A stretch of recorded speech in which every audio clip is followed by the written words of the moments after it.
Hello everyone, my name is Roya and I read 10 books in just the latter half of the month. That is kind of insane, especially because I was really just writing all the time when I wasn't at work or anything, and I really don't feel like I actually spent that much time reading, but apparently I did, so I don't even know, you guys. So anyway, the first book that I read was Timekeeper by Alexandra Monir. This is the sequel to Timeless, and I didn't think this one was quite as good, just because I thought Timeless was so much more well thought out and just a lot better in general. But this one was still very interesting. It kind of had a different focus, where the love interest Philip, who she met traveling through time and whatnot, is like reincarnated in her own time, and it is the same, he's the same dude except he doesn't remember her or anything. And so she's like, what is up with this? Did he like find a way to go through time? Did he get reincarnated? Like, what's up with that? And then meanwhile there's this like vengeful ancestor who is after her, trying to kill her for a bunch of reasons. So it's definitely very interesting. I thought that the ending was very abrupt and a lot of the things weren't quite as well thought out as Timeless, because I loved Timeless. It really impressed me, but I still thought this one was definitely worth a read. The next book that I read was Suspicion, also by Alexandra Monir, so I kind of had myself a Alexandra Monir marathon a little bit, but this one was not as good as the Timeless duology at all. So this is about a girl who is actually a duchess, but her parents mysteriously kind of died in a fire, so she's been growing up in New York totally away from like all of that and not even really thinking about it, because she doesn't want to think about her parents having died and being really sad, blah de blah. But then one day when she's about to graduate from high school, she finds out that her cousin actually had died a couple of years ago and her grandfather just died, so now she is the Duchess. And basically there's a bunch of mysterious circumstances surrounding the deaths of her parents and of her cousin, and so overall this book kind of lacked any depth at all. I think also it's mainly because this is not even a 300-page book, and because it spent way too much time on like all the wrong things that didn't further the plot at all. So for instance, there's this whole magical element that is honestly better left out because it has nothing to do with the rest of the story at all, and it honestly just came across as just really out of place. Next, I read Empress of All Seasons by Emiko Jean, and this is an arc that comes out in November, so definitely keep an eye out for it because it was fantastic. This is about a girl who is competing to become the Empress, but she is a yokai, and she can't let anybody know that because obviously yokai are hated by humans in this world, and this is a Japanese-inspired world, and it's incredible. So this came so close to being a 5-star read for me. I loved it. I love the fact that the main character is so badass, and she fights with a naginata, which is totally not the usual Japanese weapon that you see at all in any books, like pretty much ever. The world was really great. The characters were really great. Everything was awesome about it, except honestly, towards the end, a lot of things happened way too quickly in a very abrupt manner, and I think that a lot of things were not given the time that they should have had. And then also, it kind of bothered me the entire time that the only real magical element of the story is the fact that there are different rooms that have the different seasons in them, and that's where the competition, I can't talk, takes place for becoming the Empress.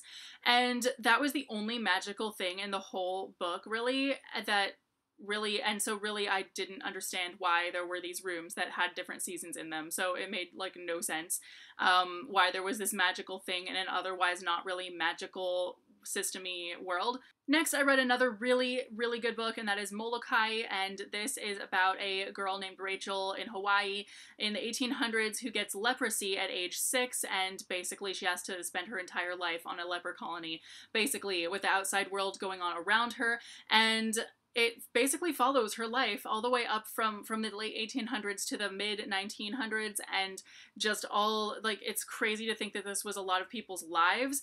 Like, she never dies from leprosy, she just has it and she lives with it, so she can't leave this place that everyone there has leprosy, and it's just kind of insane. And then also just how much a child getting leprosy breaks up the family so hardcore. even like no matter how loving that family is and no matter how tight-knit they are, it's just so insane. Then I read The Key and Red by Jennifer Ann Davis, and the reason that I read these is because I'm a self-published author of YA fantasy, and yet I feel like such a hypocrite sometimes because I have read so few of the major YA self-published fantasy titles, and so I decided to read the first two books in this series, and they are really good. It's kind of just your typical girl doesn't know that she's the long lost princess of the previous reigning family story. And it's good overall. It just has a lot of things about the world building that didn't quite add up. So I definitely liked the first book so much more than the second one, because the second one just introduced more world building elements that just did not hold up in the grand scheme of things at all.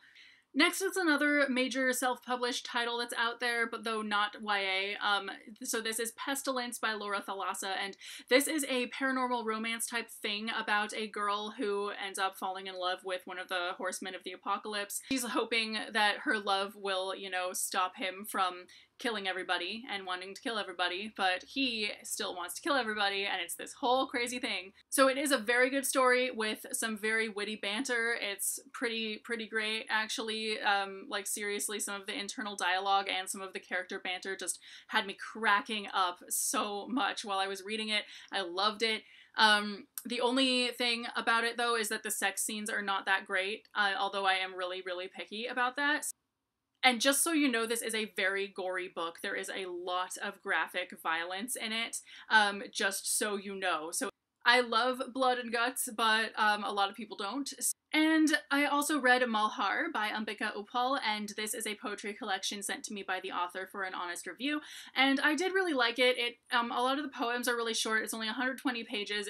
You can really like speed through this book basically, but it definitely has some interesting illustrations, though while not like amazing Picasso level illustrations or anything like that, I felt like they really added to each of the poems. And so I think if you like poetry collections, you should probably check this one out. It's not, it doesn't have any particular theme or anything like that. It's about a whole bunch of things, and I definitely see it being helpful to people who are just really in need of those particular poems at any given time. Next, I read The War Outside, and this is an arc that comes out in September. This is about a Japanese girl and a German girl who meet at a internment camp type thing, and they fall in love. Well, first they like have this friendship, and then they basically fall in love, but they don't act on it or anything throughout this story. So if you're hoping for a queer relationship, that's not how it happens in this book, but there is definitely that element. And this is a very heartbreaking book. It's about a lot of things. I don't even really know what to say about it because it's kind of insane. The first half of it is a little bit slow, but after that it really picks up, so definitely keep an eye out for this one. And finally, All Systems Red by Martha Wells, and this is about a self-aware android that basically hacks itself so that it can do what it wants to, basically. This is a Tor.com novella. It's very short. It is loaded with sci-fi stuff, so I wouldn't recommend it if you're not used to reading a lot of sci-fi, but if you do like sci-fi, then definitely check this one out. Those are all of the books that I read in the latter half of July. That's kind of ridiculous that I only read like 4 books in the first half of July, but then in the second half I read a whole 10. I think this is the most I've read in 1 month in like all year, so that's kind of ridiculous, but alright. So anyway, if you've read any of these books, let me know what your thoughts are on them, and let me know what your favorite book is that you read this month, and I will see you very soon with a new video. Bye!